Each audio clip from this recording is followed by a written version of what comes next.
Hi, everybody. My name is Donna Gorton. Welcome to my show, Willows Spent. I am, tonight we're going to be talking about weird and unexplained things from the world. And I'm going to pull up my chat, which I monitor on my phone. Gotta get out of this comment there. There we go. So I'm going to give it a minute to have the show load there. And then I will get my chat going. So if you see me looking off to the side at any time tonight, that's why, as I monitor the chat from my Facebook group, The Willows Bend, and any comments that anyone makes anywhere happen appear here. So we're good. So let's see then.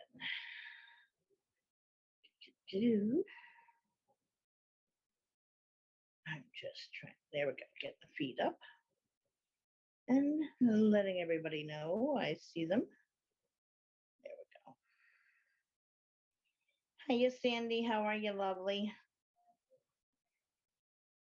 There we go. Alrighty, party on.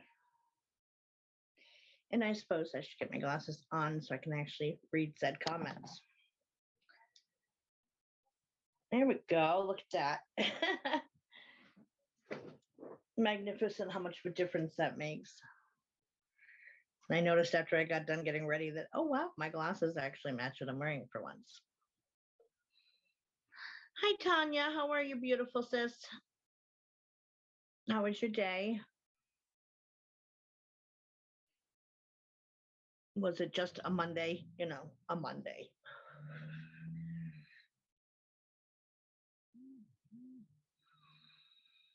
So I got lots of pictures tonight, and I am genuinely hoping that it won't freeze us out. And hi, Renee. I'm going to try to, I think what the issue was last time I had pictures, having it screw with the feed, is I was kind of, I guess, taking it a little fast, which shouldn't make a difference. But I'm going to try just if I approach slower with the other tablet, the camera will adjust and not freeze the feed on us, which would be nice. So, because every story, whatever that we're going to cover tonight has a photo with it pretty much. So at any rate, fingers crossed, all goes well. So if I should happen to freeze, just stay put and I will be right back in. I don't go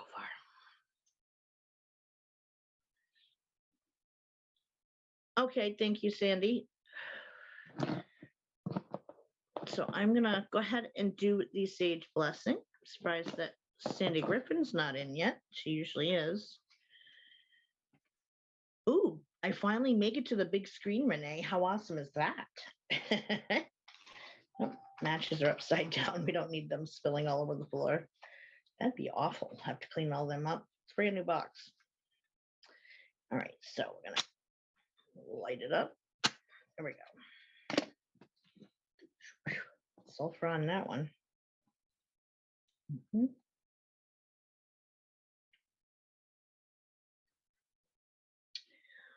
we go. All right. Yeah, don't light yourself on fire, Donna. All right, so at this stage, I cast a circle of protection around anyone who is watching the show inside or outside of my Facebook group. May they be protected from any ill will or harm and maintain good health, good fortune, financial abundance, and have love in their life and full of blessings. And may that protection follow them into their personal lives for anybody watching live or the replay afterwards. So I will it, so mote it be. There we go. Hi, Kim. Done with that. Let's move that out of the way. Bar. Matches can sit down there. And cleanse my stone too. It's been a little bit. Okay, cleanse all energy off of you except for your own. The hopes you work with mine.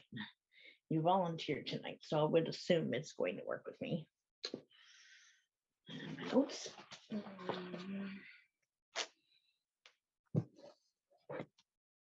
Normally, so it's funny when I'm doing my notes, when it gets to be later at night, or if I happen to get a late start getting going on the research on a Sunday night, then, I can have my downtime energy wise and get tired and I have to stop for breaks, etc. Get up and get moving around. And that didn't really happen last night as much as little girl pestering the crap out of me, wanting me to go to bed. And she gets to be such a nuisance. She kept walking up on the table, sitting on the notebook, sitting on me and pacing around me and doing circles. I was like, dude, okay. As soon as I get it done, I will be to bed, but you got to chill out. Kept trying to distract her. Nothing was working. And she continued it up until I got done and went to bed at 7 o'clock this morning. So, and she didn't even feel like she was that cold. Like normally I would assume when she acts like that, she's cold and she wants my body heat under the covers with me. And this time I think it was just she was ready to go to sleep. I don't know. Wanted attention. There's Sandy. I was just saying how I was surprised you weren't already here yet. How you doing, Kim? I said hi already, but I didn't know if you heard me or not. Okay, I got a loose hair hanging, catching on my rings. There we go. There we go. And another. It's a bad part when I comb my hair out after a shower is that I get it everywhere. Loose hairs, that is.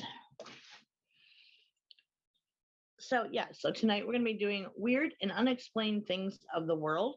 We got lots of pictures to go with each topic, or pretty much each topic. So I'm going to try, I already explained this, but for anybody coming in, I'm going to try to approach the tablet slower with the hopes that it won't freeze me out like it did the last time we had pictures. And hopefully, knock on wood, that will keep me from getting kicked out. But if it does, just stay put. Don't panic. I will be back in.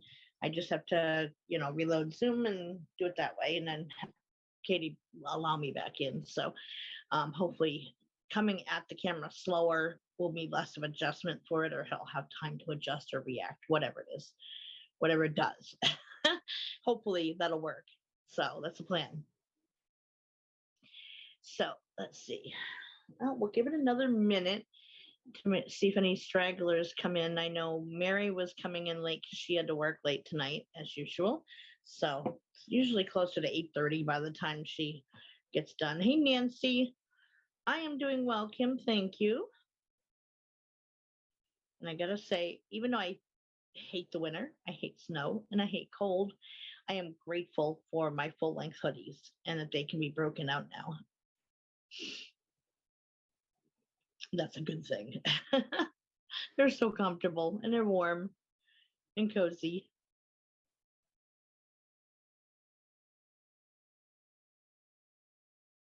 The only thing I ever have to worry about is double checking last week's show just so that I don't rewear the same one. The struggle is real. Hey, Karen. How are you, lovelies?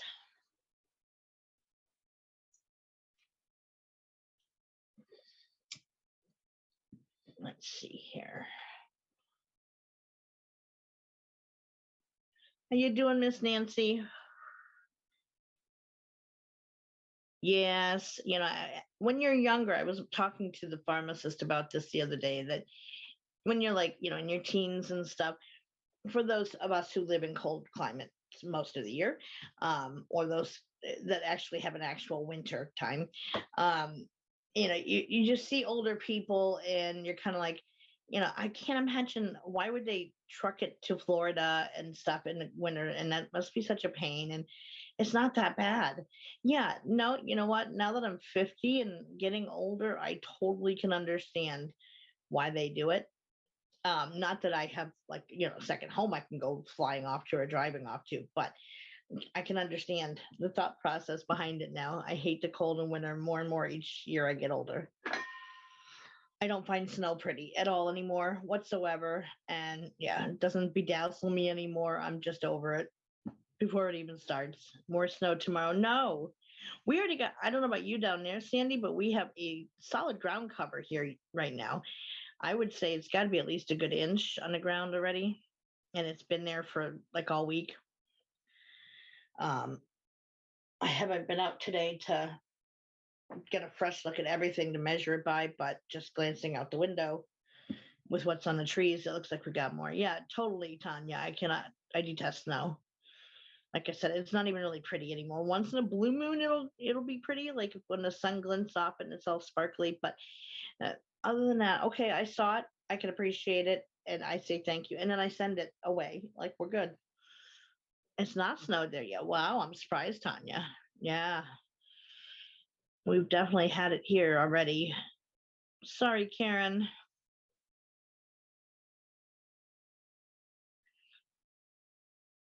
Yeah, I gotta peek out my door. I haven't gone out since Saturday, to be honest. As far as like leaving the house. So I don't know exactly what's out there, but it's definitely covered. Hate it. Anyway, like the first snowfall, says Sandy, it quiets everything down, but it's ugly when it starts melting and getting dirty. I used to feel that way, Sandy, but it just, I don't know, it makes everything more difficult to get around in and dangerous driving. And yes, it's ugly when it starts to get melting and dirty, and it's just more of a pain. I don't like the cold either and what it does to me. So I just am not happy in the wintertime until, warmer spring days come, then I'm good.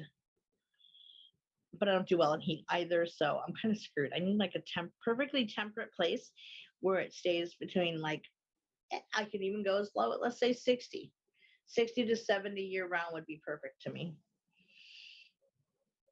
Yeah, Sandy, like I don't have a need to. I've got all the groceries I need. That's why I shop for like a month at a time. So I'm going to worry about it all month. Plus, it's, a 40-mile drive to get to the stores. So 80 round trip. So I get stocked up, and then I'm going to worry about it. And should I happen to miss something or they don't have it in stock, I can go to the store here in town, even though it's twice as expensive. I can pick it up if I need to.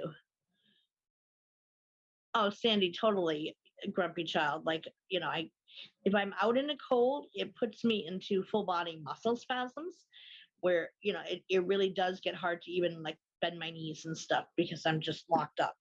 And it takes forever to get warm again. So I don't appreciate the cold any either. It's not refreshing. It's just very unhappy.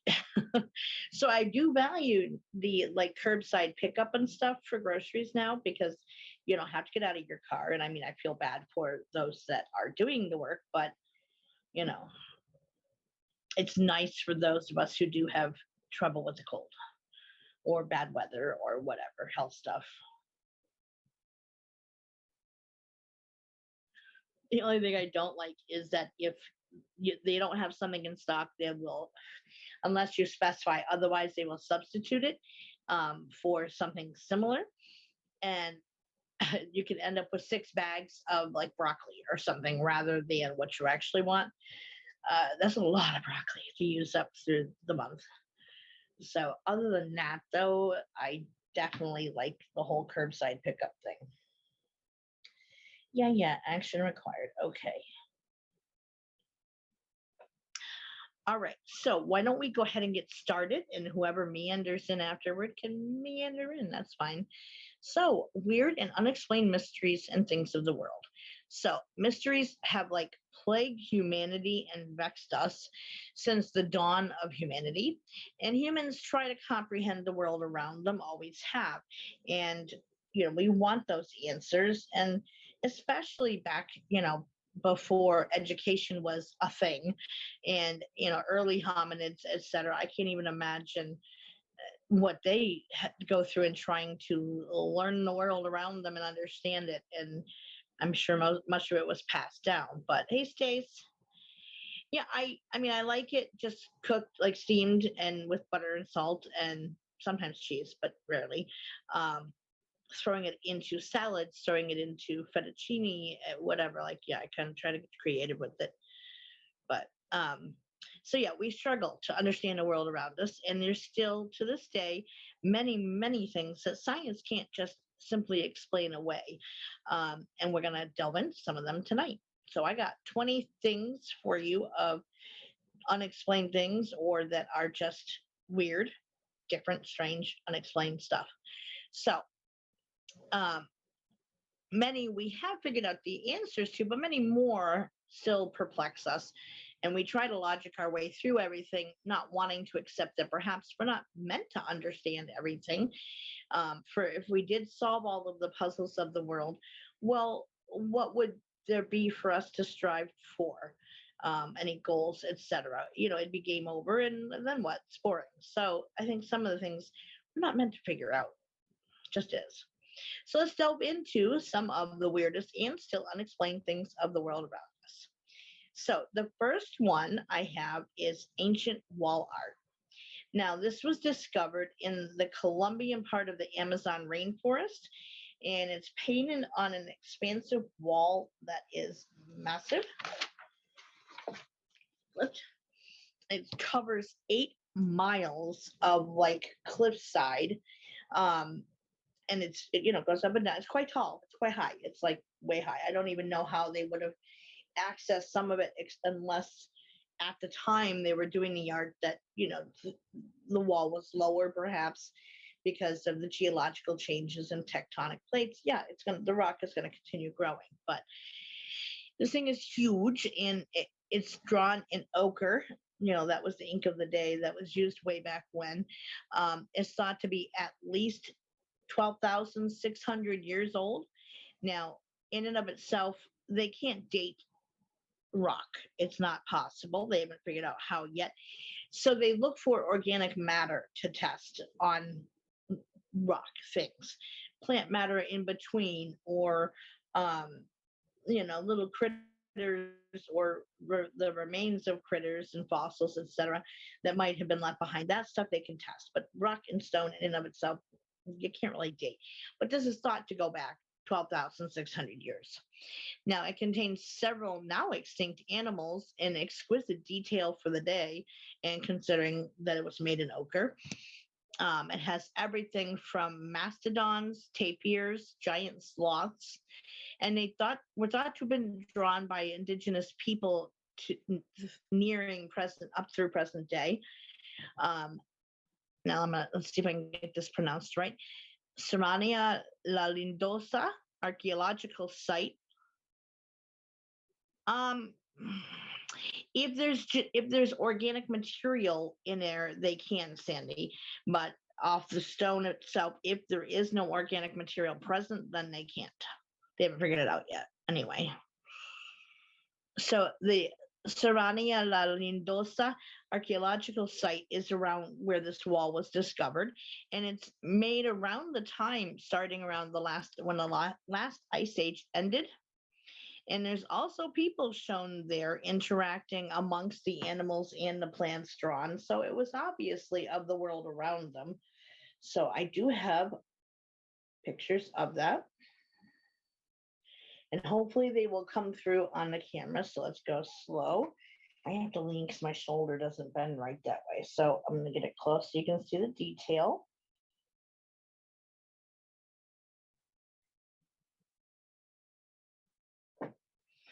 And let's see here. One more I have.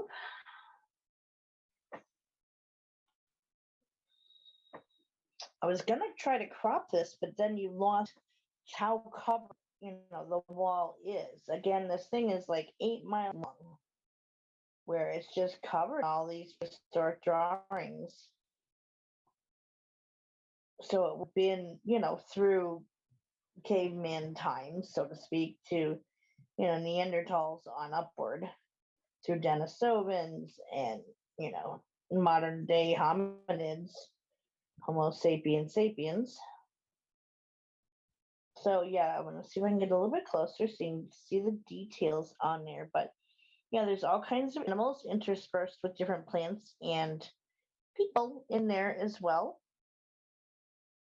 And so obviously, like I said, a lot of those animals are extinct now, but it was them interacting the world around them, trying to understand it, documenting, hunting trips, etc.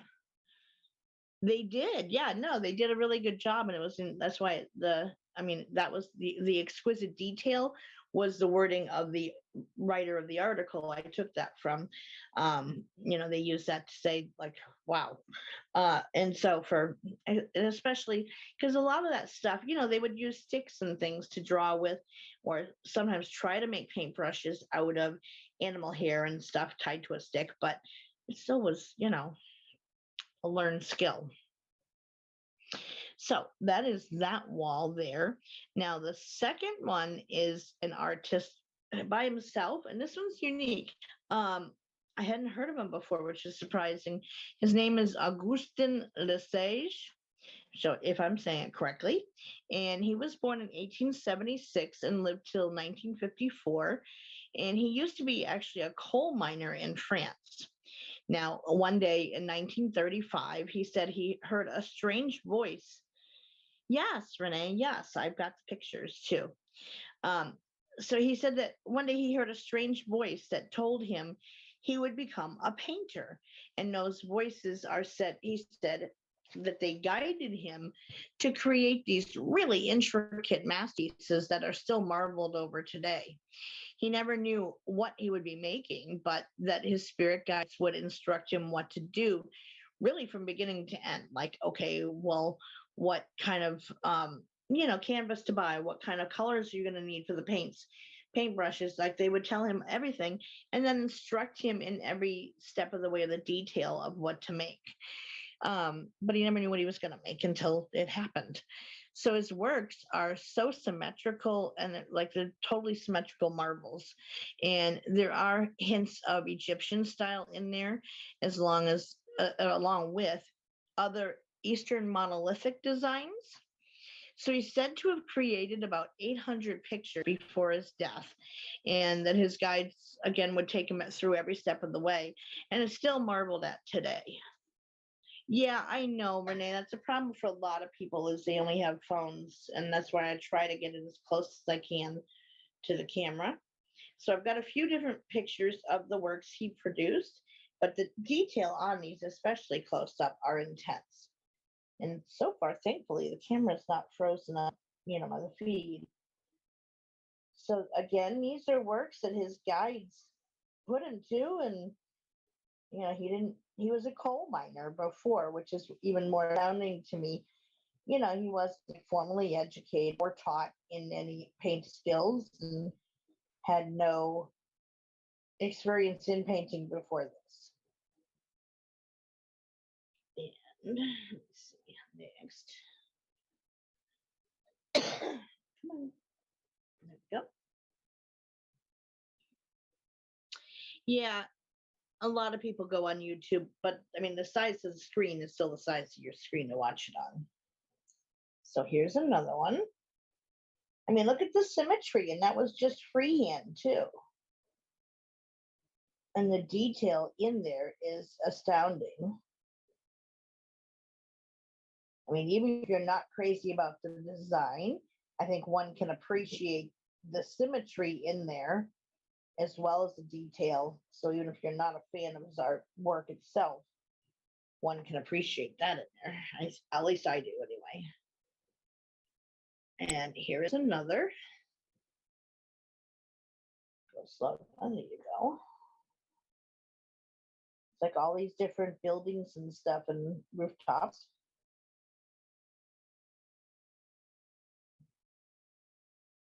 Should get the bottom shot here.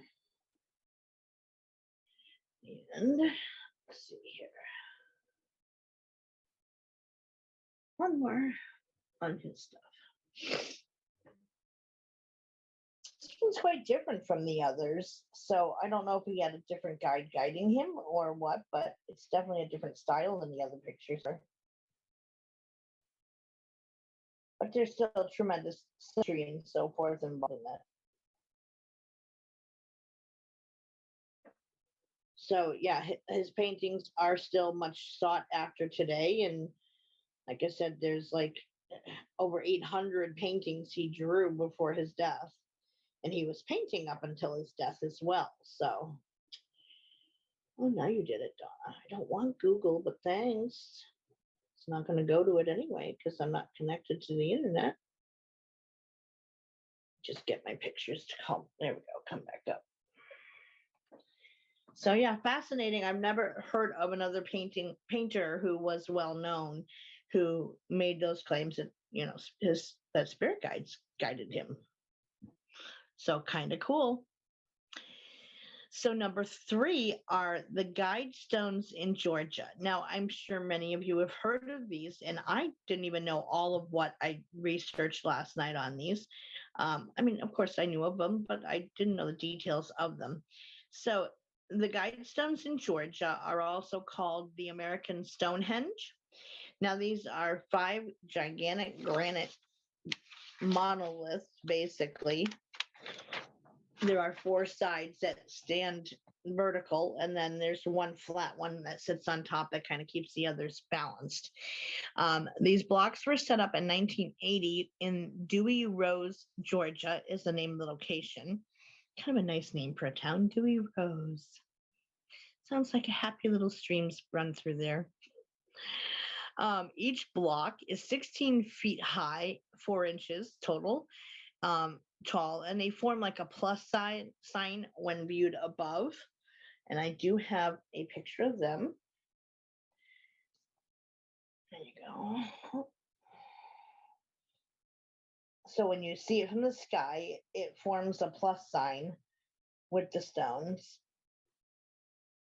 which is interesting as well, because I was thinking that as a plus sign, it kind of indicates, at least to us humans, like help in a spot for like helicopter pads, medivacs. They have a giant plus sign on the ground indicating the landing spot and so forth for the when you're that severely injured, you need a chopper ride to get you where you got to go to the hospital faster. So that being a plus sign, so if seen from above, that would indicate, yes, you can find help here. At least that's how I interpreted it. So the center stone is of the same height of the 16 feet 4 inches tall, but it's again laid flat and it supports the others. Now the 4 blocks have instructions written on them in 8 different languages, and those are, the only one who knew who had built it is gone now. Well, we're going to cover that in a second, Renee. So the 8 different languages that the stones are printed on or have printed with are English, Chinese, Spanish, Russian, Hindi, Arabic, Hebrew, and Swahili. The top flat supporting stone has writing in 4 different languages of Sanskrit, Classical Greek, Egyptian hieroglyphs, and oh, that was weird. Are we still on, Katie? My screen just totally switched without me touching it. Hopefully you guys can still see me. Huh, yeah, I see it in chat, it's still going. So, all right, I'll assume I'm okay. That's weird. So there on the top, there is Sanskrit, Classical Greek, Egyptian hieroglyphs, and Babylonian cuneiform. Yeah, my screen flipped on me. So when I first get on to set up getting ready to come on air with Katie, it's Zoom, so you have like one big picture and then a smaller screen. Like she uses a screenshot for hers for Soma Fusion logo, and it switched. So hers was the main one, and I was tiny up on top, but I didn't touch it. So, but I see I'm still going, so that's good. So written are on these stones are the instructions and etc. to help people in the event of the aftermath of an apocalypse. I just had something weird happen with my eye when my vision got blurry for a sec. Makeup spray in my eye. And on Facebook, Soma Fusion, and YouTube. Wow, Nancy, you are everywhere. So it's supposed to be like, kind of how to restart civilization in the event of an apocalypse happening. Furthermore, they also work as a compass, a clock like a sundial, and a calendar as well. It said that people in charge of making them all had to sign confidentiality agreements that would make the alleged creator, Robert C. Christian, untraceable if anyone wanted to discover who built them. Now, later it came out that it was like a group of people went in on doing this together. However, again, it is, nobody knows who they are. They've made it that way that you can't find out who is involved with making it. Hi, Marianne. Yeah, just go to the Soma Fusion channel and on YouTube, and we're there. And then after the show ends, Renee, I save a copy onto my YouTube channel under Donna Gorton. So it's also in there as well. Every show that has been done since I have been with Katie for Soma Fusion is archived also on my channel. So, but this one won't be until we're done.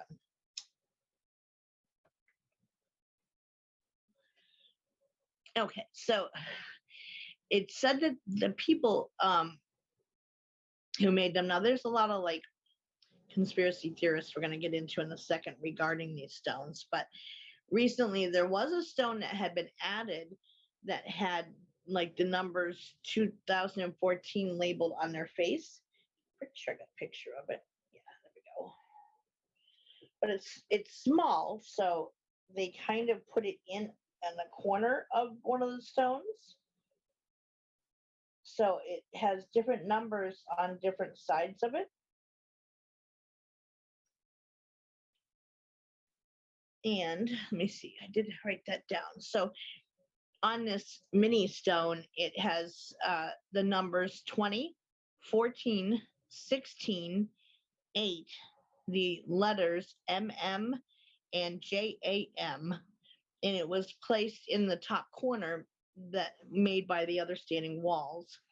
Video surveillance has also been added to the site due to acts of graffiti and such on the monument, which is stupid. I really hate when people do that with things that isn't their property, to add graffiti all over them, even if they don't agree with it. Doesn't mean you got to wreck it and destroy it. It's not making it better. And a lot of the graffiti was not so nice graffiti also. So they do now have a surveillance system in place. So obviously it's still actively being monitored by whoever is in charge of putting this here. The new block was more recently removed and destroyed, which shows that, again, that the maker is monitoring the site. So what the point was in putting it there, I'm not sure, or what nobody knows what those numbers meant, or the initials were the initials of the makers. We don't know, but is now removed.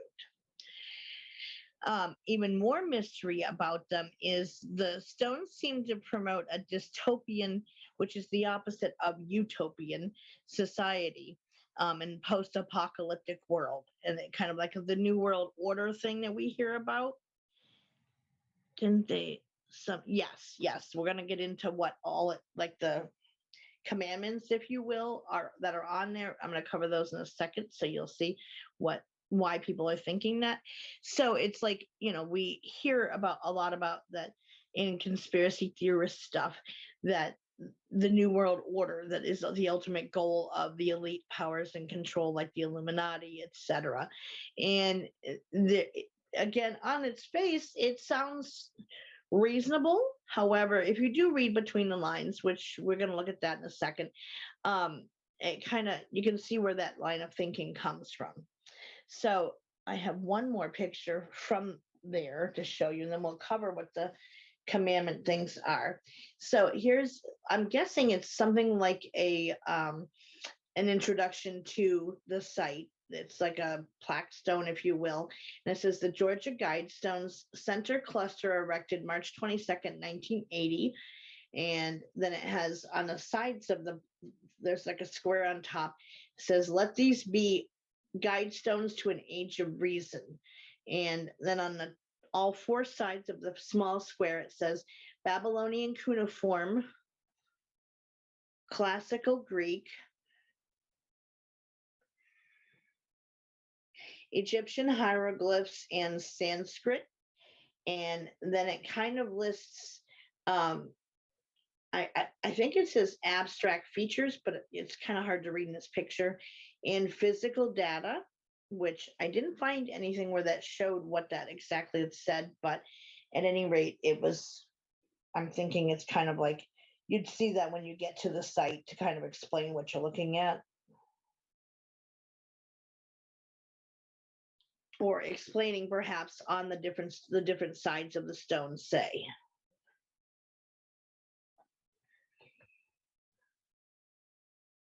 Yeah, that's the thought, but nobody knows, Renee, because again, everybody involved from the bankers up to the construction company that built it, all were forced to sign confidentiality agreements to where, they'd have their ass in a sling legally if they happened to disclose who paid them, who consigned them to make them and such.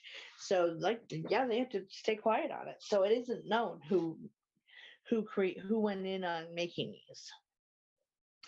So the 10 Commandments, as listed on the Georgia Guidestones, number 1 is maintain humanity below 500 million in perpetual balance with nature.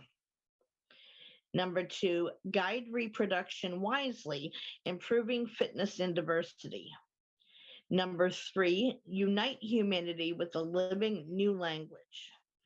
Number 4, rule passion, faith, tradition, and all things with tempered reason. Number 5, protect people and nations with fair laws and just courts.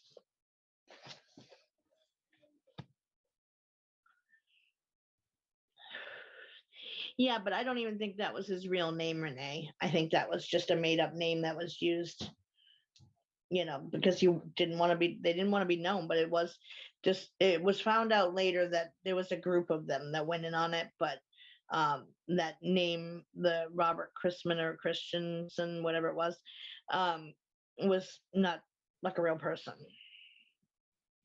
Number 6, let all nations rule internally, resolving external disputes in a world court. Number 7, avoid petty laws and useless officials.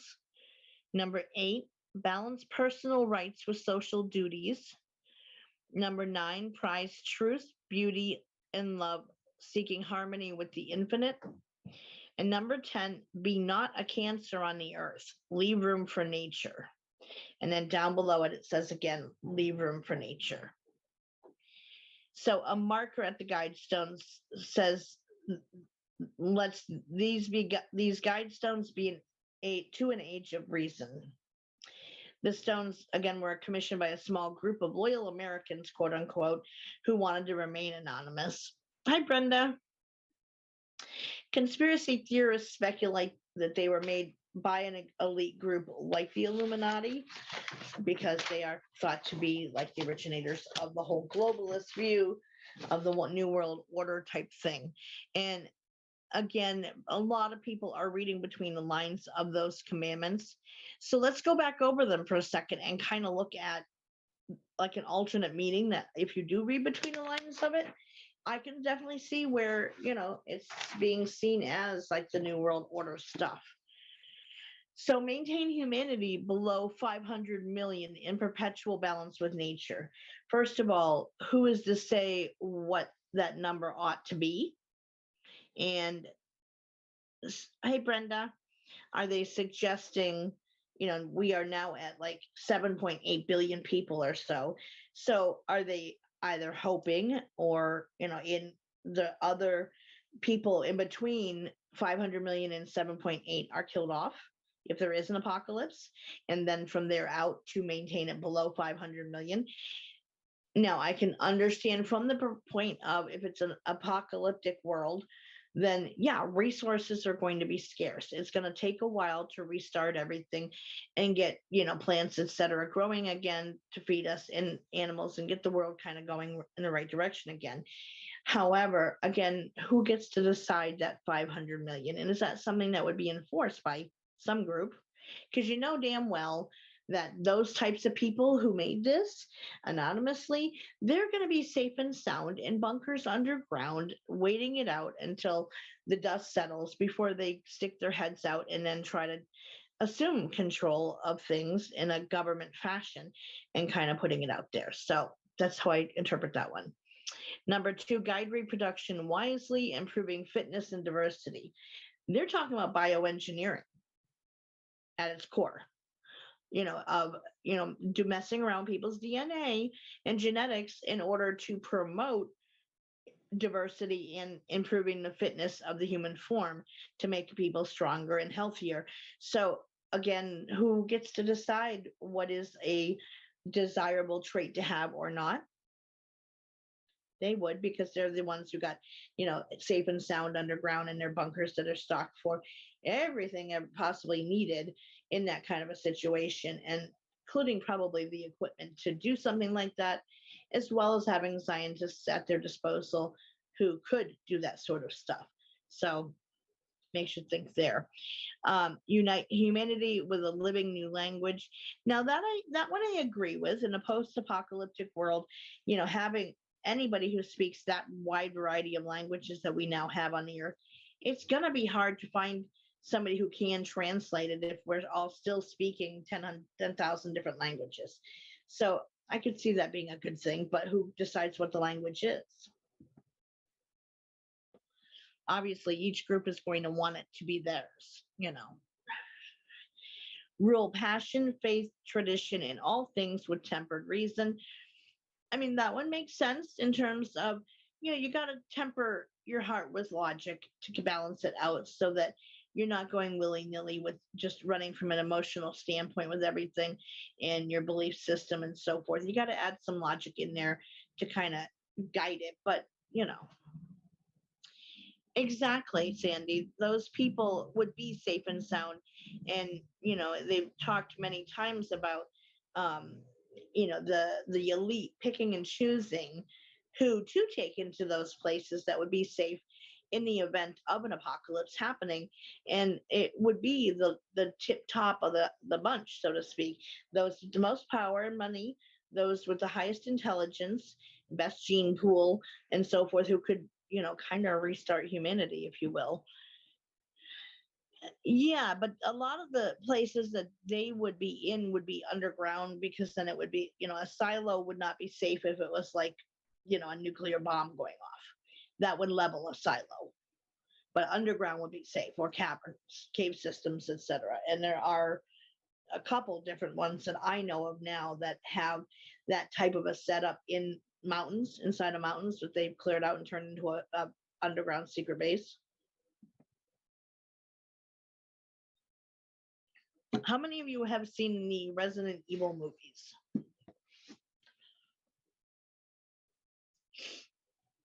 And I'll wait till you answer and I'll continue. So the next one, protect people and nations with fair laws and just courts. Now, sure, on the surface, that sounds great, but who decides what are fair laws? And of course, having courts that are just makes sense, but people with absolute power corrupt absolutely and don't always handle that responsibly. So who gets to choose that? Okay, so Brenda's seen them. In those movies, they are, Sandy. They're all over the world, actually. So in the Resident Evil movies, now granted, it's a zombie movie, yes, but the idea behind it is that there is a corporation that has kind of infiltrated everybody's lives with products, with medical stuff, with everything. Like they provide everything to mainstream populations everywhere. Technology, medical services, education, everything. And they're called the Umbrella Corporation, ironically, covers everything. And they are the ones that kind of created what became an apocalypse, but they also maintained this underground facilities all around the world containing the elite of everybody everywhere. And I think that is kind of how it works in reality. Yep, Umbrella Corporation. Speaking of TV, watched Elves on Netflix. It's good. I don't think I've heard of that one, Sandy. I'll have to check it out. So the next one, number 6, let all nations rule internally, resolving external disputes in a world court.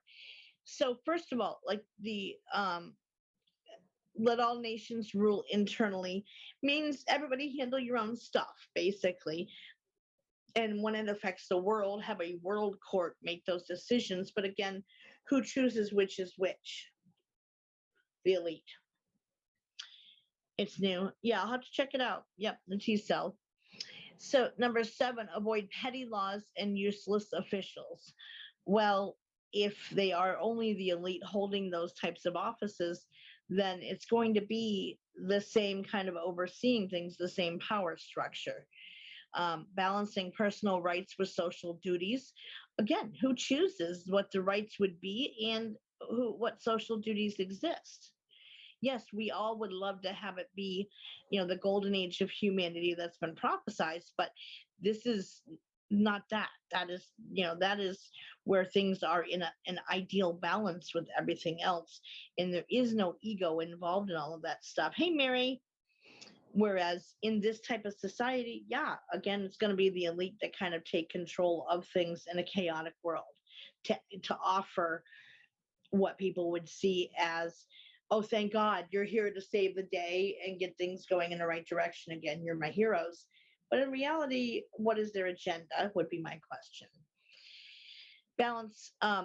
Prize truth, beauty, love, seeking harmony with the infinite. So are they going to then be dictating people's belief systems in order to have a belief in the infinite or the creator, etc.?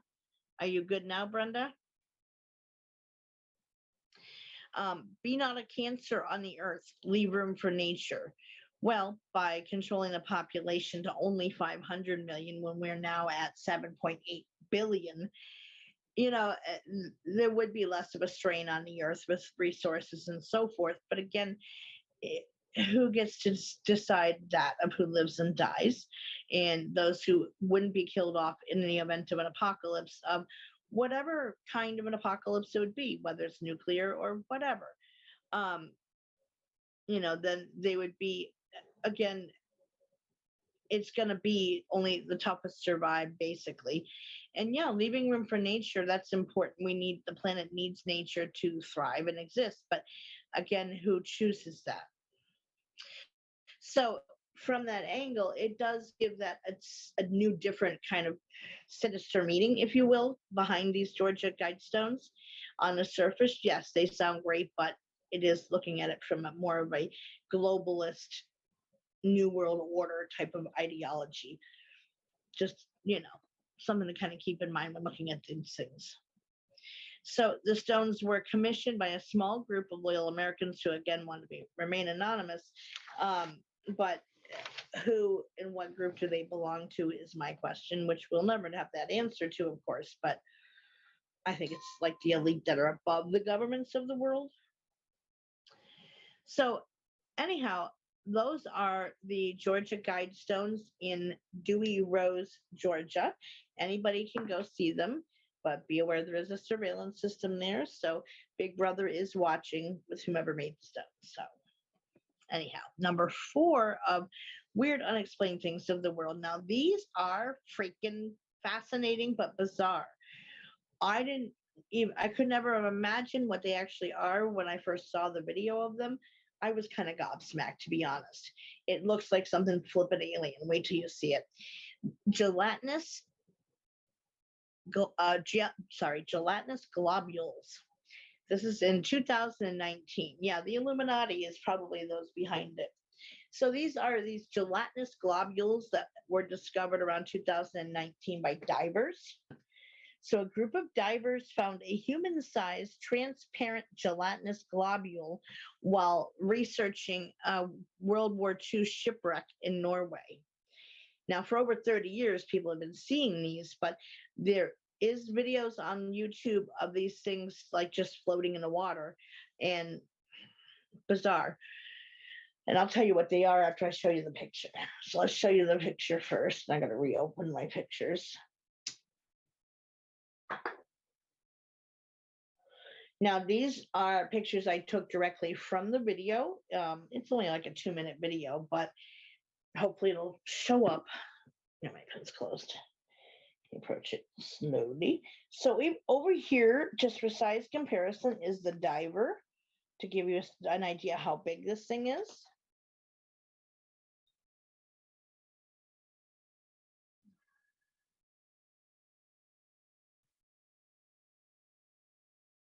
And here, so I basically screenshot it looking all the way around the whole thing, so you get a sense of what it looks like from all sides.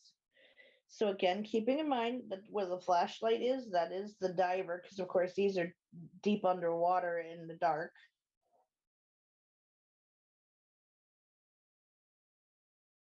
What the hell, right? That was my thought when I was seeing this video. I was like, what is that? Oh my God. And let's see. So this next one is kind of looking down over the top of it. Here. So up in the back, you see, like the divers around it. So that's his head to give you a sense of the size. And then another diver swimming off in the background there. So that's kind of like looking down inside of it. Looks like a flippin' alien, doesn't it? Or something. I don't even know. Like, I couldn't even begin to guess what this actually is.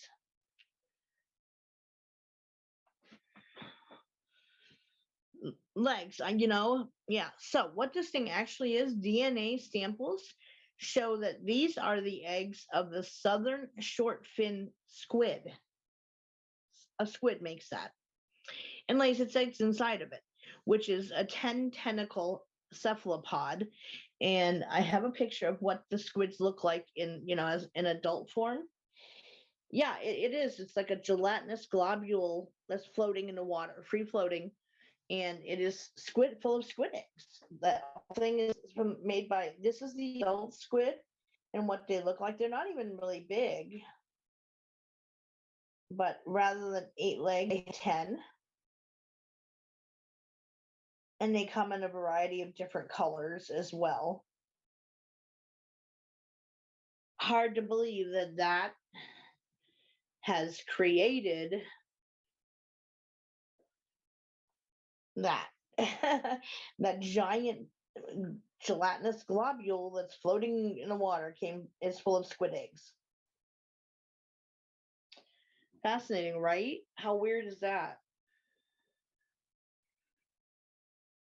I never in a million years would have guessed when I first came upon this and said I got to share it.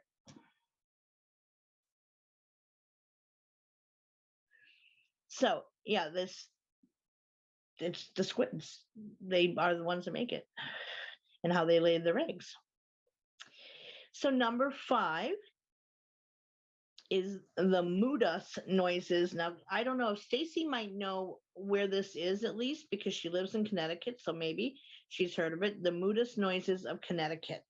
Now, this is located in the town of East Haddam with a population of only about 1,400 people. Yeah, very interesting. Now, the word Mudas comes from the indigenous language, and the word is Makamudis, which is the indigenous word, and it means the place of bad noises. Now, the indigenous people, they thought that these were the noises of the gods or like, a separate spirit being of a Habamok is what they called it. Later, settlers thought, of course, that it was the work of devils or witches. Now, I was going to try to get a video or to record the video on that tablet of the video, but in the past when I've done it, it hasn't worked out very well. So that one is really the only one I don't have a picture for because there's no way to share the video out. But you can look it up online of the Mudas noises, and you'll see the YouTube links come up for the different videos. Now, so even today, no one has figured out exactly what causes it. Scientists think, they're not sure, but think they are caused by micro earthquakes, which are mild movements of the tectonic plates that watch it. Now, I watched a video and it kind of sounds like either a distant animal rumbling or like if you heard voices talking loudly but at a distance where you can't really make out what's being said. That's kind of what it sounds like. It's very odd. The video I watched had a person who was walking in the woods trying to catch it, and they were looking at their different trees on their property, I guess, and identifying different growths that were wrong, whatever. And then they did catch the sounds on the video as an aside, but that's what it sounded like. Like the person recording the video I saw said, well, I don't think that there's any wild pigs in this area. Didn't really sound like wild pigs to me, but that was her wording for it. It did sound like kind of raised voices, but far away. So not really a rumbling. I mean, sometimes I guess maybe low rumble. It's like low frequency noises if it's measured. But yeah, to me it sounded like distant murmuring voices that you can't hear clearly. And again, I don't know if Stacy's aware of this place or not, but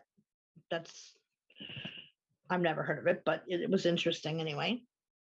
So I don't have any pictures or videos for that, because again, when I have tried recording the video on the tablet to play for you, it hasn't recorded it correctly and it botches it up and it's a pain in the ass. So now the next one I do have pictures for. Number 6 is the Codex Gigas, aka the Devil's Bible. Now this is the largest manuscript from the medieval period, tongue-tied Donna, and is 310 pages long. Do you hear that? I wonder if you have it. I mean, this video was talking about Connecticut, but hey, it may be down there, maybe the whole eastern seaboard for all we know. I haven't heard it here, but that doesn't mean it doesn't exist. I'm half deaf, so I wouldn't probably hear it.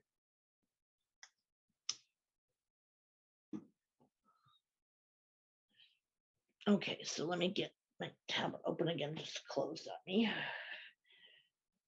Yeah.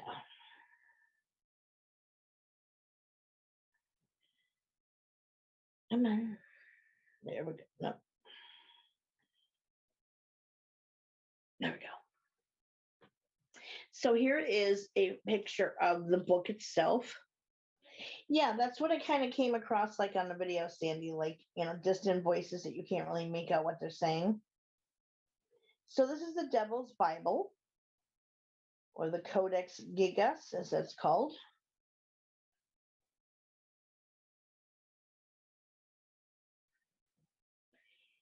So I'll show that one after I describe what it is. So you heard it too, Sandy. Yeah, so maybe it is up and down the eastern seacoast. Not that we all live on the coast, but you know what I mean, like the eastern states. Hey, Lori. So this has both the Old and New Testaments and a whole lot more in it. And it measures 36 inches tall. So like, just over 2 feet. It's huge, it'd be big. You're probably about a third is all you've missed, Lori. So it measures 36 inches tall and also has in it not just the Old and New Testament, but the full text of the Antiquities of the Jews by Josephus and the Chronicles of Cosmas of Prague, and many other works from medieval times and guides to literary marvels that were popular at the time. But it's only 310 pages. That's some small ass writing to squeeze all that on 310 pages. You've heard voices sounding from a distance while you're trying to sleep. Yeah, and for me, it's hard to say because of my neighbors next door and stuff late at night, and being moderately deaf, I probably wouldn't hear it unless I was out in the woods. But the times I've been in the woods, I've not encountered it, but it doesn't mean it's not here. It just may not have been happening while I was there. So all that is contained within that book. And there's also a huge picture of, quote, Satan that gives the book its name, which did show on the first picture, but this is a close-up of the piece that, as the originator of the book made it to be. That's allegedly a portrait of Satan. Get the glare off of there. So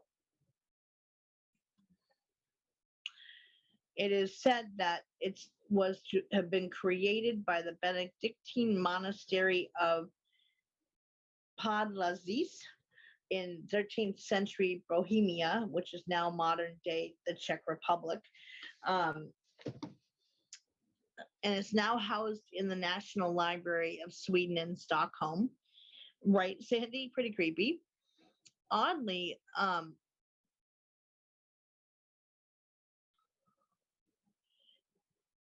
not sure what I meant there in my notes. Sorry, I was kind of trying to figure out my shorthand. What question? The 8th century, okay, so oddly, 8 centuries later, it doesn't really show any signs of age to this book, considering it was written in medieval times. So from the 8 centuries, oh, I get what I'm saying. So oddly, like what? The 8 centuries later, it doesn't, from when it was written, it doesn't really show any signs of age to the book, is what I was trying to say in my notes. Sorry. It's just I wrote it weird, is all. And so for 800 years, this book, between when it was written and now, it doesn't show any signs of age to it. The story behind it says that there was a monk who broke his monastic vows and had been sentenced to die by being walled up while still alive, which is a horrible way to go. So in order to avoid this penalty, he promised to make a book in one night glorifying the monastery forever, including all human knowledge. Near midnight, knowing he couldn't complete the task as promised, he supposedly prayed to Lucifer to help him finish the book in exchange for his soul. Scientists using tests to recreate the work, reproducing only the calligraphy used in it with the embellishments, because each page is quite embellished. Yeah, it's not going to show in there. There's color designs going around the borders, and there are calligraphy of like the first letter of each paragraph type thing is made in calligraphy. So scientists testing that, like how long it would take to write something like that, using only the embellishments with in the calligraphy, or not including any illustrations, nothing. It would have taken at least 20 years of nonstop writing to create this book. Now, we got a cat crossing.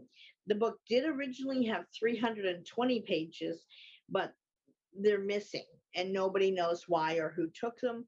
But I'm thinking maybe they may contain text that, the church didn't want to be known to the public, is my guess. But they're missing, and nobody knows where they went. So, or what was contained on those 10 pages that are now missing. So, the number 7 is the Franklin Story Musgrave. Now, this guy is a retired NASA astronaut who has traveled on missions to space several times. He's been very vocal about what he had seen while on different missions, and he claimed that he saw a snake-like unidentified object that was about 8 feet long, and that it was, he said he interpreted it as being alive because of the different gradients of light inside it were moving as it moved. Now there are videos online of what he, recordings of what he had seen, and others have since recorded it as well. But at the time he went public of this, UFOs were still very much in the conspiracy realm and weren't admitted to yet by the government and so forth. Baby, you gotta move because I can't see my notes and you're gonna knock the tablet. So come on, go this way. I love you, but go that way. Come on, thank you for your visit. Yes, she's making her appearance. She wants attention. So he appeared on a TV show called Sightings to talk about what he had seen in 1995. Again, video, I didn't get a picture of it, but you can go online and look this up, and there are YouTube videos that were recorded from space, from the windows of the whatever, I'm assuming space shuttle they were on, looking out at these things kind of moving in the distance. Yeah, Lori. So, like I said, he's like a bloody genius and has quite the resume. But he said that they appeared to be rubbery and hovered for a while beside their craft. Interestingly, several years later, again, mostly like people flying in planes, have also recorded similar creatures being seen out of windows. So I did post a link in the guide section of Willows Bend, under the video section for educational videos that show these things to make it easy peasy. If you guys want to check that out, it's in the group. Yes, she does that constantly. No boundaries at all, Renee. I just kind of shove her aside when she does it. So that video is in a group in the guide section. Scroll all the way to the bottom where it says educational videos. And in there, I have a mad ton of videos that are pertinent to the things we talk about anyway, within the group and shows and such. And I did post a video in there last night of this video that I watched that demonstrated these snake-like things. So, baby, I love you, but please get down. I understand you want attention. I'm happy to pet you, but I can't read while you're on me and you're pushing me backward. So Musgrave has an impressive resume, and he's a retired colonel from the Marine Corps, and also a physician, so a doctor. He has 6 different academic degrees. He's also a mathematician, and he developed a spacesuit for the shuttle astronauts to wear as well. Yeah, so I mean, it's just, if you're interested, it's in the group for anybody who is interested. And that's the one I saw for, the story behind this. So there's been a multitude of recorded sightings since then of what looks like beings of the type, from beings 2 types of crafts, both outside our atmosphere and from within planes. They're here, we know that. But he went public at a time when this wasn't discussed publicly except by, the fringe society and nutcases, conspiracy theorists type thing, as they were viewed, especially back in 1995. So for someone of his reputation to go public, that gave some validity to it, but it still was how many years before our government came forward to talk about it? What, 10, 20, 25 years later? So, So number 8, 2 men that were said to be planning contact with extraterrestrials were found dead in 1966. Now, the only thing I had was like a newspaper article photo of the 2 gentlemen who were involved in this. And it was a very grainy photo, which I know from experience does not show up well on video to you guys. So I didn't bother getting a screenshot of it. And that's all it was. It didn't show anything else in the photo. Come on, cross back over. There you go. Atta girl. Thank you. So the 2 men, Miguel Jose Villana and Manuel Perena da Cruz, had allegedly made a device that they planned to try to make contact with extraterrestrials with, that was made of lead. And they were found on a hill near Rio de Janeiro. There was a note found nearby about taking some unknown capsules before wearing these lead masks that they made, and then also throughout regular intervals that were scheduled intervals, whilst wearing the masks. So I'm thinking that, I'm just getting her some treats to perhaps distract her from climbing on me. I'm thinking that these capsules were perhaps something that they devised to help protect them from the lead, maybe while wearing it. I'm not sure. It's the only thing I could figure of why it would be spaced at regular scheduled intervals while wearing it. There you go, lady. Go back there.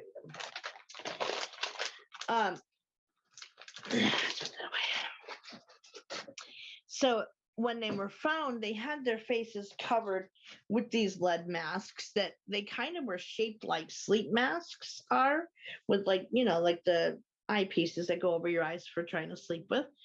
But they were made of lead. The note talked about, again, taking the capsules at specified intervals, and the masks were to be worn after taking the capsules first.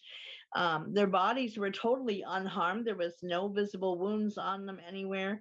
So it's totally unknown what they died of. But people who knew these guys described them as scientific spiritualists on a mission to summon ETs to Earth. The case remains unsolved to this day from 1966 because, again, there was no wounds, there were no injuries, there was nothing. They just were found dead on top of this hill with these devices they made next to them. So, unsolved mystery.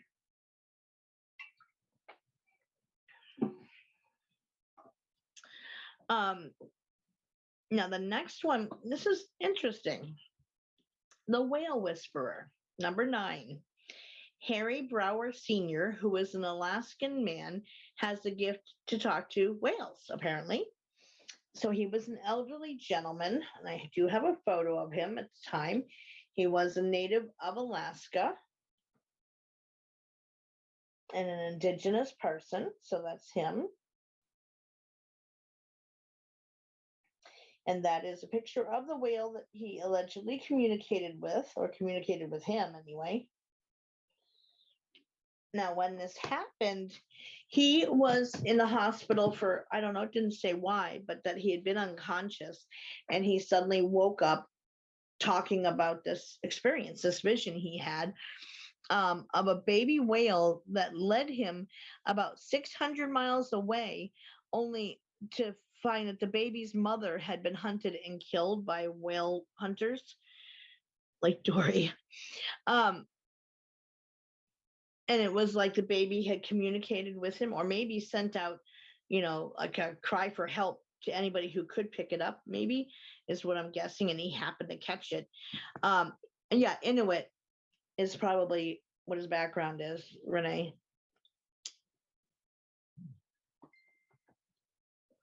Now, that said, they did trace it back and discover that, yes, it was actively happening 600 miles away from him, where these whale hunters had killed the mother of a baby. The baby survived, but his mother had been killed. And they really, they count on their mothers. Whale bonds are no less tight than our family bonds are. From the perspective of a baby, they still can be drinking the milk. They count on a mother to help them come to the surface for air and to protect them.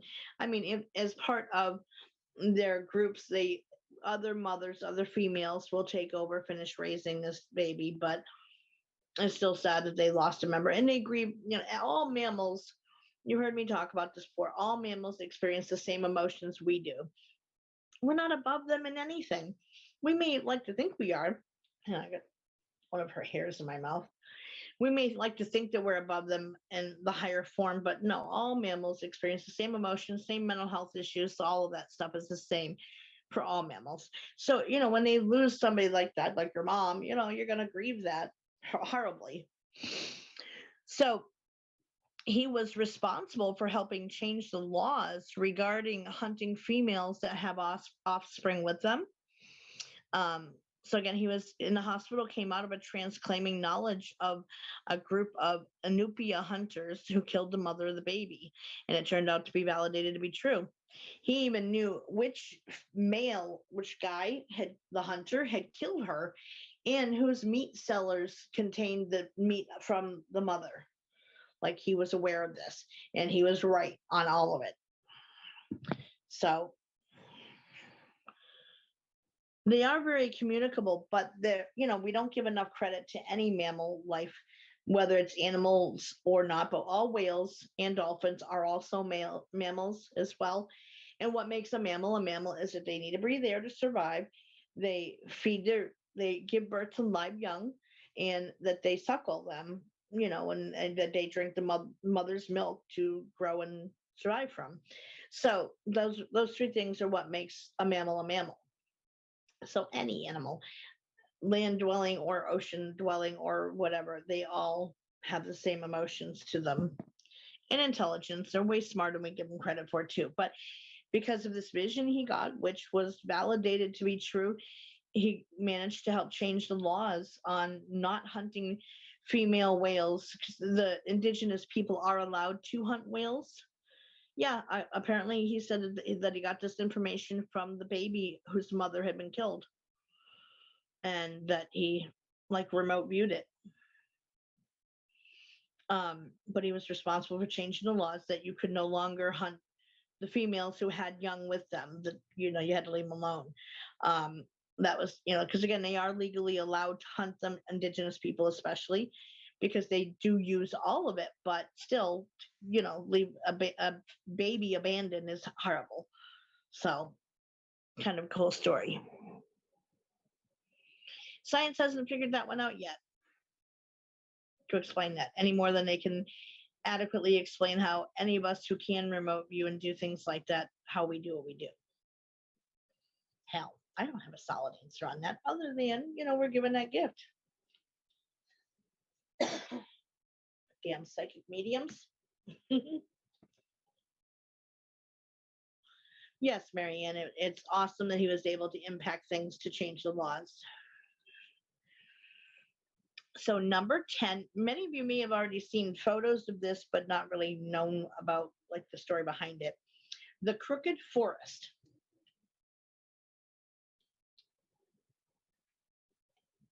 Them there trees.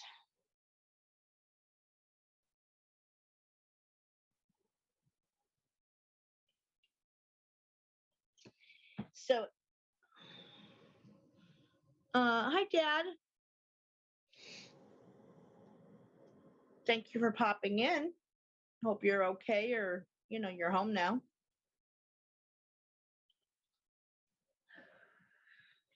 So the Crooked Forest, these pine trees were planted in about 1930, and they were all put into a forest of normal growth trees that, pine trees that stand up and down solidly. And all the other trees besides these 300 trees are completely normal. But these are different in that all of them planted at that same time in 1930, all of them are bent sharply towards the north. Oh, I'm sorry, Dad.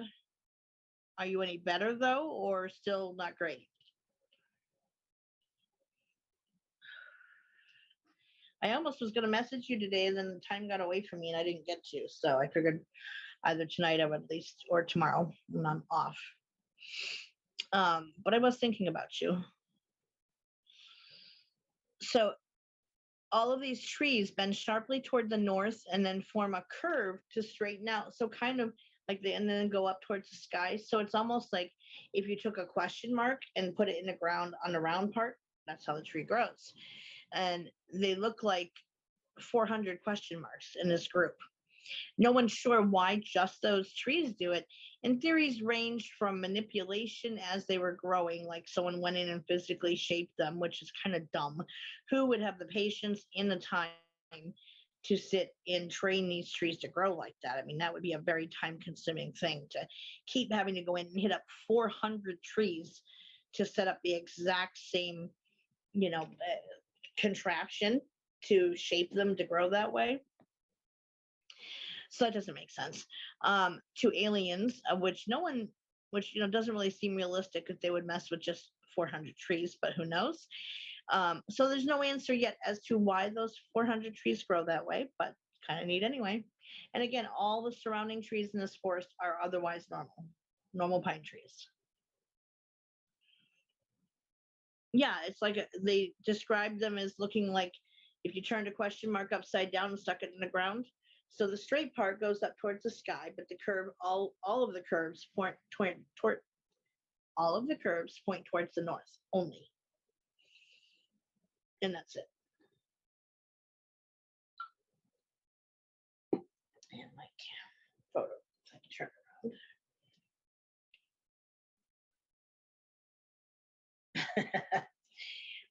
So remember how earlier I had mentioned how she was so pesty last night while trying to do my research? I had leaned back to stretch out my back, and I got a boop on the face from her. That's how she kisses. She taps her nose, cold, wet nose against you. So that was a photo bomb because she would not leave me alone. I thought you guys could appreciate that. Okay, so that's for a different story. So, yeah, they're still there, Renee. Absolutely. All those trees are still, the 400 trees are still growing, and nobody knows why. Yeah.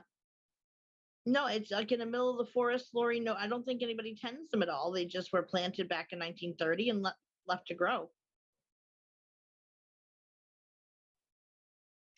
So number 11 is the Man from Torrid. In July of 1954, this gentleman had arrived at the airport in Japan, and he's a Caucasian male.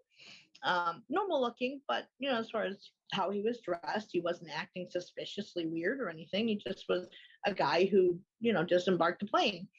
However, Japanese officials are suspicious, of course, of anybody who's like American looking. So they stopped him. And upon checking his passport, it said that he came from a country called Torrid. Everything seemed legit as far as all of his paperwork intact and so forth. Okay, Lori. However, there is no country anywhere, at least in our world or dimension, named Torrid. He gets interrogated and asked to point out where his country is on a map. He points to the area of the Principality of Andorra, yet then he gets angry and confused. I don't know, Renee. There's no valid explanation. The person who planted him never says that they did anything to him. So he gets asked to, they pull out a map and say, okay, well, we don't have any torrents, so can you find it on a map or show us where it's located? And he points, yeah, it's right here. But then he's looking closely and it's not listed on a map. So he starts getting like confused and frustrated and angry of like, what the hell? Like, I know where I'm from and I know what I'm doing, and all of his paperwork and everything else validated that and had been stamped of all of his different travels, and those other places existed like Tokyo and stuff like that, but there is no country named Torrid. He's never heard of Andorra at all. He doesn't understand why it's not on the map when it's been there, according to him, for over 1,000 years. So no idea. He had money on him from several different European currencies, kind of validating his passport that he travels for a living and for business and has different money on him in preparation of being in those different countries, including Tokyo. That's what I'm thinking, Sandy. So officials end up putting him up in a hotel for the night, and they stationed 2 guards on the outside there of his room until they could kind of get to the bottom of things, because they didn't understand it. The company he said that he worked for had no knowledge of him ever having worked there. But he had many things on him, like in a briefcase or whatever, validating that he was an employee there, and letter things, etc. All these things that we have a company by that name here, or back then in 1954. However, when officials called the company to check, they had no record of a guy by this name ever having worked there. So they also called the hotel that he said he had a reservation at, that he was going to stay at upon landing and go to. And yeah, but he was unknowing, Sandy, because he doesn't understand why Torrid's not listed on the map, because it's, to him, is an established place, that the country that's been there for over 1,000 years. So he's completely confused by why it's not listed there, and he has all the documentation backing up that he works somewhere. But they're saying here, we're saying, no, there is no employee by your name at this company. They checked the hotel that he had a reservation at, that he was supposed to come to from the airport to stay in while he was in Japan. And they had no record of any such reservation under that name either. So that didn't pan out either. So later, when the officials went back and opened up the hotel room, he was just gone. Not in the room. And he was up on a high floor, several floors up in the hotel, and it didn't have a balcony or anything else, but he was just gone. Wasn't found, like down below on the ground or anything. He just wasn't there. He just disappeared, and he was never heard from again either. Now, there have been other cases like this listed before that have the same kind of ending to it. A couple I've talked about in different shows, like the show on time slips that we talked about, which is kind of what I think this is like a time slip, because he doesn't get it why everything isn't the same as what it was when he was there. So we talked about stuff like this in the time slip show, right, Tanya? And in every case of those time slips, there is no memory of an event. Usually they just go to sleep and wake up and smaller things are different, but many things are similar. But like certain things just don't make sense, whether it's something somebody says or nobody's heard of them. And there have been other cases where they were put into a locked room with no exit out other than the one door. Some don't even have windows. And when they go back to get the person, they're just gone. So I think there was a time slip and he ended up here in our dimension. I mean, like we talked about in the time slip show, that even science says there is an unlimited amount of other dimensions out there possible. And so, I mean, it's the only thing that kind of makes sense to me as to what happened, because he didn't get it either. To him, you know, I work here and I'm staying at this hotel, and look, here's all my documentation. It was valid. It showed all the other valid countries we have here that he'd been to, but there was no torrid of his point of origin. So he just disappeared, never to be seen or heard from again. Mystery's never been solved, but yeah, time slip seems the most likeliest to me. So number 12 is the pyramid on the moon. Very bizarre. The one I talked about in the time slip show was a gentleman who turned up here many years ago. I think it was like San Francisco area, if I'm remembering correctly. And he had been out and about in town taking pictures. And then like he went to find someplace he knew and it wasn't there. And he was very confused. So he was found by official, like police, being very confused and not knowing what was going on. And they didn't believe his story, and because he was dressed like from the past and had this antique, what was then at the time this happened here, it was an antique camera at that time. And he said he was from a year way before, you know, like 50 years before what it is when the event happened. And that cops took him in and put him into a locked room overnight in a police station, and he was gone when they went back to get him the next morning. They even gave him a psych eval, which he seemed stable enough, just confused. And there was an official who was like, you know, collected antique cameras or whatever and recognized the camera that he was carrying. That was left behind because they had possession of it. And when they developed into negatives, the film, there was no signs of any tampering. And this was long before even computers existed, never mind photoshopping. But, you know, those were valid pictures from the time frame he said he'd been in, but it was now like 50 years later. So that was the story that was from the time slip show.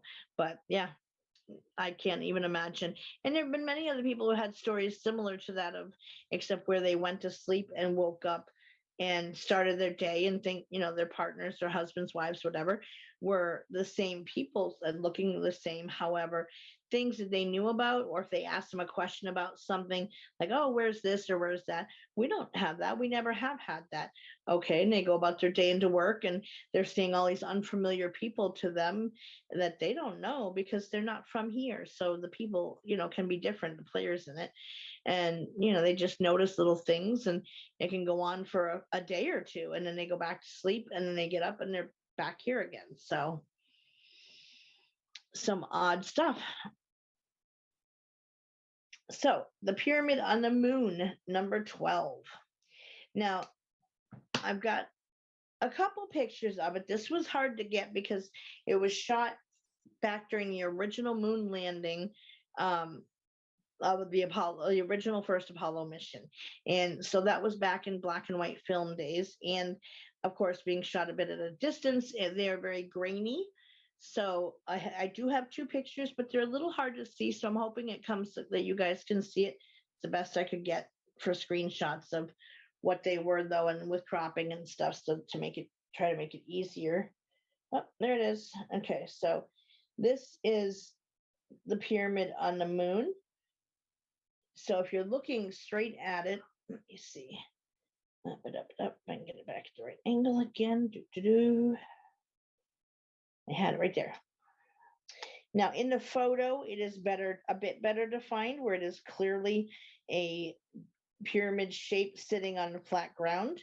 It doesn't look just like a distant peak. It is, you know, a clear pyramid shape. And go back.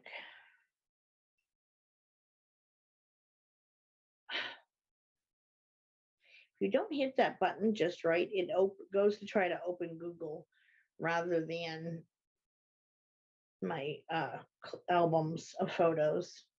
So here is another one. Let me see if I can get it at just the right angle. I had it a little bit better. Like I said, they're hard to see in person because they're grainy and black and white, but you get at least the pyramid shape that you can see there.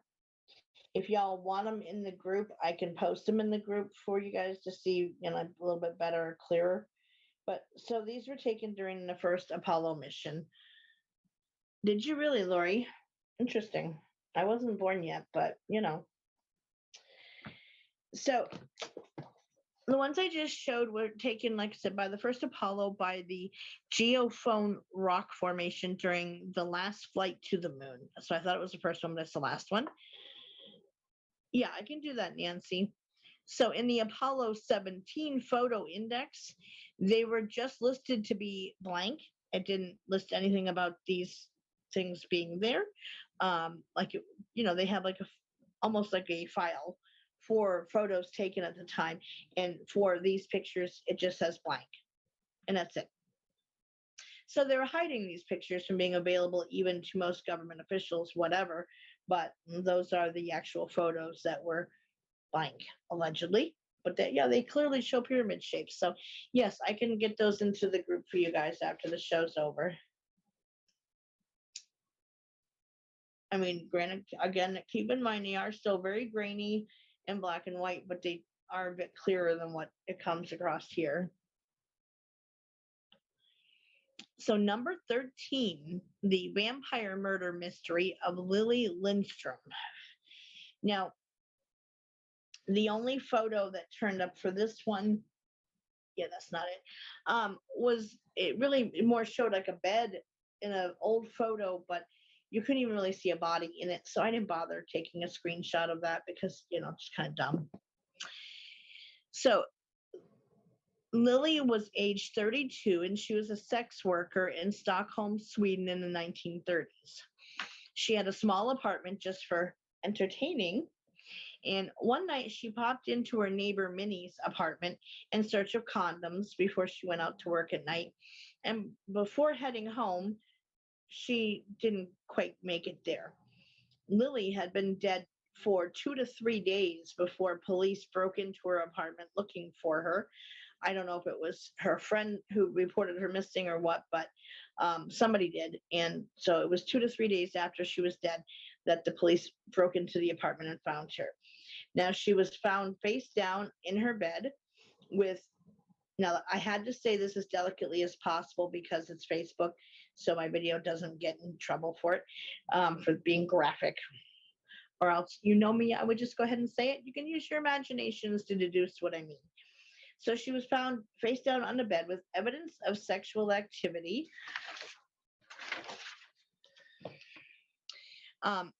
Still found in the form of a condom that was still in place within her. That's about as nicely as I can say it. Yeah, there was no pictures. Like I said, it just showed the bed and you couldn't even see a body form on it. And it may not have had her body in the picture. I couldn't tell if there was there, but it didn't look like it. It just looked like a bed with rumpled black blankets on it. So if use your imaginations to figure out what I'm talking about. The location of the condom is that she was face down, exit only. There we go. So the condom was still found hanging out of her. She was completely naked and died from several blunt force blows to her head. Now, this is where it gets weird.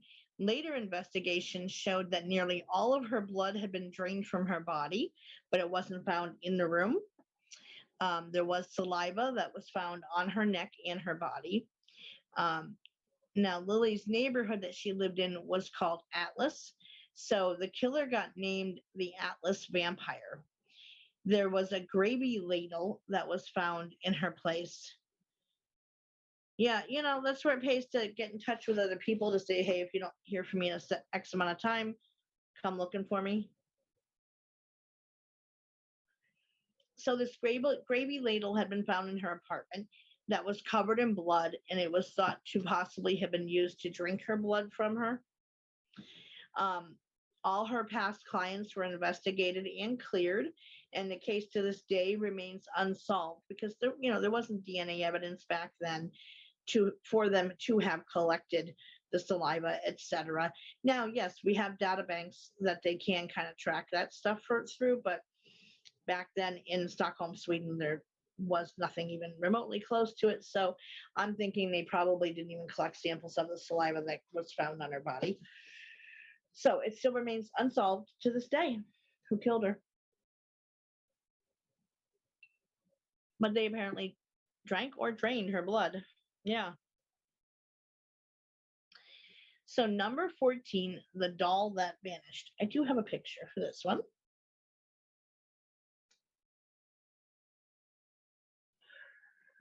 It's a little grainy, but you get the picture of what the doll looks like.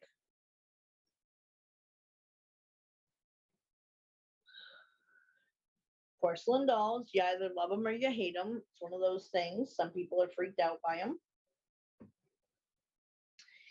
So in Key West, Florida, there is an Audubon house. It's owned by Captain Jack Geiger, and his 12 kids lived there with him and, parents, etc., over 200 years ago. Many scary haunted stories come from there, including the camera shy doll that lived there. The doll is thought to have been there's a portrait that hangs there of this little girl. So it's thought to be possibly haunted by her because it was her doll, but nobody knows for sure. I don't think that in this case that she possessed the doll per se. She may have used her energy to make it move and stuff, but beyond that, I don't think she lives in the doll. So the doll is thought, like I said, to belong to this girl that creeps everybody out that's a portrait that still hangs in the house to this day. And some people who work there at night, they are said to even hear it wailing at night. They're still looking for a killer and kidnapper in your area from years ago. Yeah, but if it's even 20, 30 years ago, if evidence was collected, then they've gone back and solved them. They do have, I think most police units have their own cold case files unit now that goes back over those old cases, trying to solve them using the modern technology. It's quite fascinating. And they're getting convictions if the person's still living. So this doll is said to have gotten up and walked out of the home in front of terrified witnesses. They saw this doll walking on its own across the room and out the door. Later, a maid who was, cleaning or coming into work, it didn't say which, but she's a maid who was employed by the home to clean it, because it's like a museum now, found this doll underneath a bush outside. But witnesses say that they saw this doll just meandering out the house on its own. The home went on to become a museum in 1960. The doll was placed in a pram, which is like a carriage, baby carriage, in the child's room, to kind of faithfully recreate what the original nursery looked like that the child would play in and so forth. They installed state-of-the-art security system in the house, as well as alarms. They've always been tripped by movement in the home without anyone physically being there to have done it. And many, many times authorities have gone to the home to check it out, and there's never anybody in the house to have tripped the alarms. I hope someone would smell you, not to be morbid, but I'm being morbid. Yeah, well, there is a definite odor that gets released by a decaying body. Yeah, that's what I said. Porcelain dolls, you either love them or you are creeped out by them. So the activity that gets picked up by the alarm system or the security system always comes from the nursery room. They started the Morgan Nick Foundation for Missing Children. Well, that's good. So one night, the doll vanished from inside the alarmed and locked room. So after hours, they lock up the house and including the nursery, and they turn on the alarm system. Again, it detects any movement in the house and sounds the alarm, alerting authorities, etc. And this doll just disappeared from the room, and it was locked, and the alarm system was on, and it's never been seen ever again since. It just disappeared, poof, gone. The home is said to be one of the most haunted homes in the world. So yeah, this doll just vanished. The number 15. Yeah, I like dolls too, and I have a small collection of them, but yeah, like I said, I personally have never encountered one that's haunted. I know some people say they are. In fact, I just saw a posting last night in one of my witch groups that was selling one, but I personally didn't pick up anything from it, but doesn't say others haven't had experiences with it. I just, in looking at picture, and I can pick up energy from photos, and I got nothing. So, but they were selling it for like $60 or something. All right, so this photo, now this came up in the Thunderbird show. I think I showed a picture back then, but I'm not positive.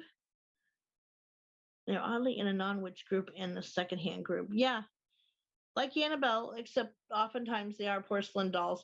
Now, a lot of older ancient legends, etc., say that a soul can occupy a doll when it is human, like earthbound, and doesn't want to leave. I'm not negating that it can happen, of course, but I personally have never encountered one. My daughter had a Barney that wanted me to play with him, and yes, he would ask me. I have seen videos of that, Renee, where toys, even when the batteries are gone, they turn on and operate by themselves. Yeah, but I have seen that with different toys that do that. So I know I presented the story of this in the Thunderbird show. I don't remember if I showed the video or not, but there is a photo. So here is, well, let me describe it. So the Pteranodon photo is a genus, meaning like a member of this species of pterosaurs, said to have a wingspan of over 20 feet and existed in North America in what is now Kansas, Alabama, Nebraska, Wyoming, and South Dakota. Many reports have been made of giant bird sightings like thunderbirds, etc. And some of them even have lizard-like features, is how they're described. And like I know I talked about this in the show, but I don't know if I showed the photo. So here's the picture of it. There we go. Command it slow so don't mess up the camera. So this is the photo. Let me get it up as close as I can so you can see. So you see a bunch of men standing around it. There's 6 men there that are, covering the whole width of this thing.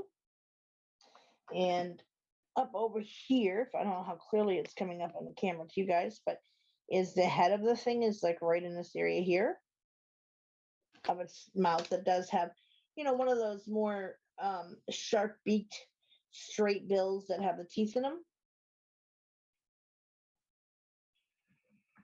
It is huge. Yeah, it's like 6 men, but 20 feet wide. It's them standing in a line. So the story goes that these soldiers shot the quote bird down during the Civil War in 1804, and the picture shows an unknown bird or monster, quote unquote. Evidence seems to suggest that the photo is real. Now, many do report seeing another picture long before any editing tools were out, that there's like another second one in circulation similar to this one that was put out there. People were reporting seeing it after the advent of the internet and so forth. But people do report seeing the original out there before computers were invented and or any editing software tools were made, etc. So they feel that the photo is valid. I got to ask my brother if he sees big birds in Nebraska since he's there. I personally never saw any when I lived there, but doesn't mean somebody doesn't. So, like I said, we talked about, I know I mentioned this story in the Thunderbird show, but I don't think I showed a picture of it. And in the photo, when you're looking at it, it does look like what they, based on fossil records, show of, like a pterodactyl type of bird. So evidence does kind of point out that this was a valid original photo, untampered with.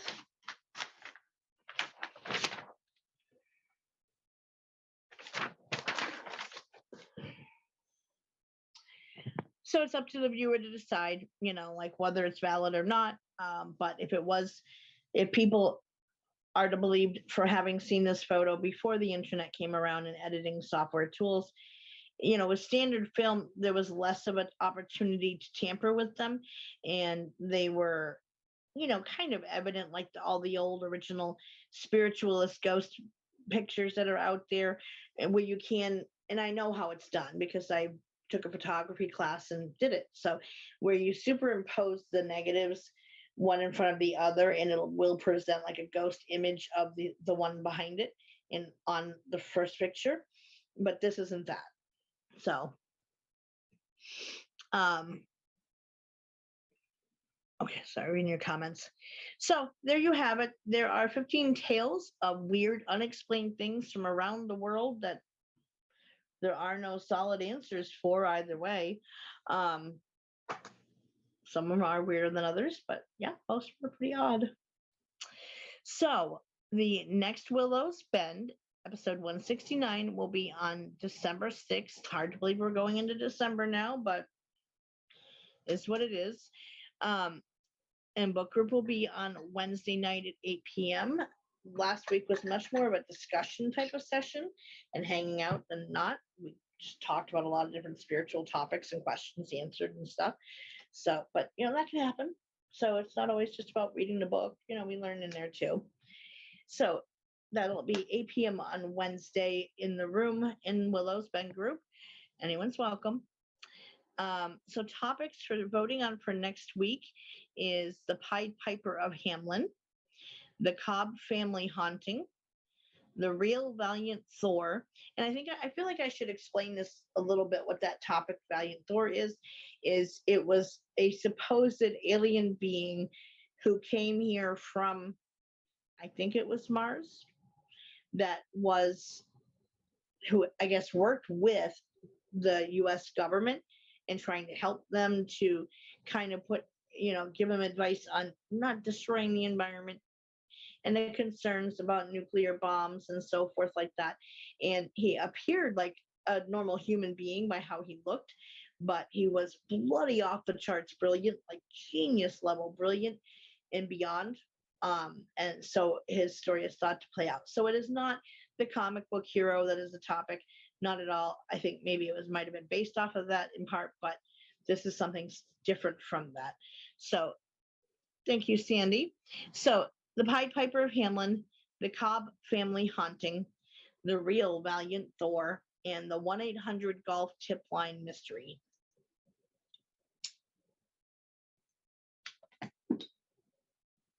Or any other topics you'd like to suggest, of course, are always open to be added. Thank you, Brenda. You're welcome.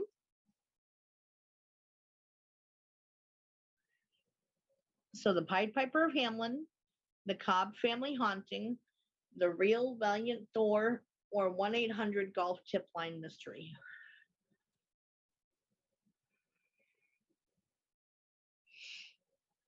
Mary says Thor. Sandy says Thor. Sandy says the real Thor. Nancy says the Cobb family haunting. Karen says the golf tip line mystery. The Pied Piper of Hamelin, the Cobb family haunting, the real Valiant Thor, or the 1-800 golf tip line mystery. Marianne says Valiant Thor. Nancy says Thor. Thank you, Donna. You're welcome, Lori. Renee says the Cobb family haunting. Tanya says the golf one.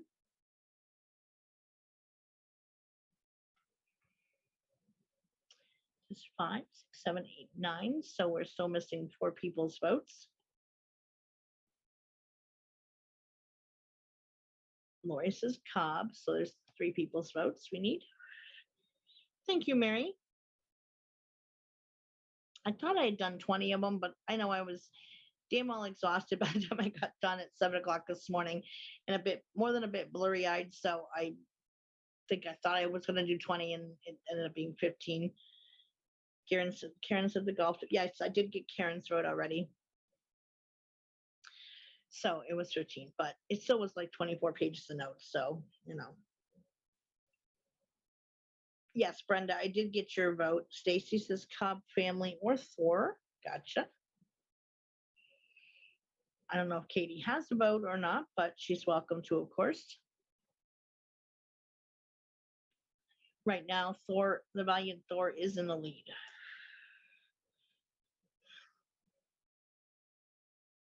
Was that everybody? Let's see. 5, 9, 10, 11, 12. One more person hasn't voted yet. Not sure whom, but it says 13 are watching.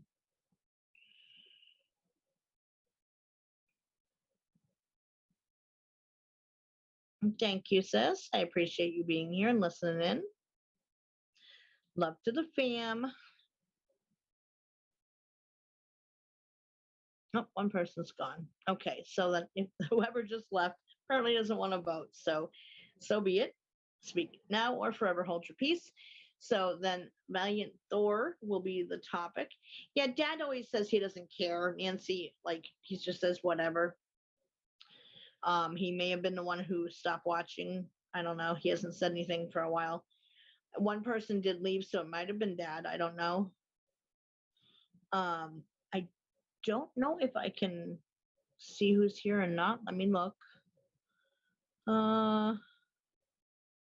Nope, that doesn't tell me who's here.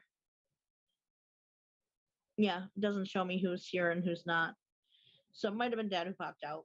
But at any rate, if he did, the number now says 12 are watching. So I'm saying we have all the votes. Yeah, he's in the hospital, Mary. Hi, Christina. Well, your comment's working now because I see you.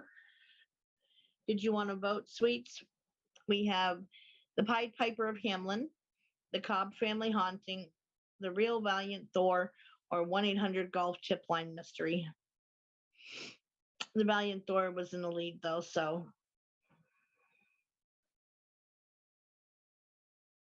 Yeah, he's in the hospital. He's been in the hospital for a couple weeks now.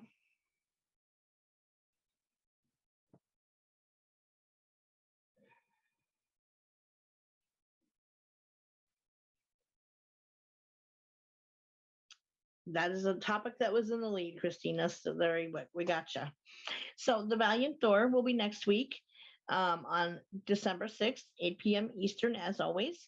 And the book group, this is always Wednesdays, 8 p.m. Eastern in the rooms section of Willows Bend. So if you can't get in through the link, then you go in, just go into the rooms and up on top, it'll say join and just click the join button and you should be able to get in.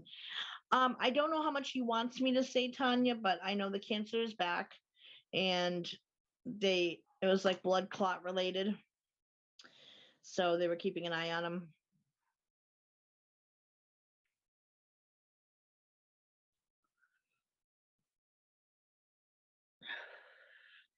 Everybody already knew about the cancer, so I'm not saying anything that isn't already out there. But yeah, he's not doing well. Hasn't been for a while.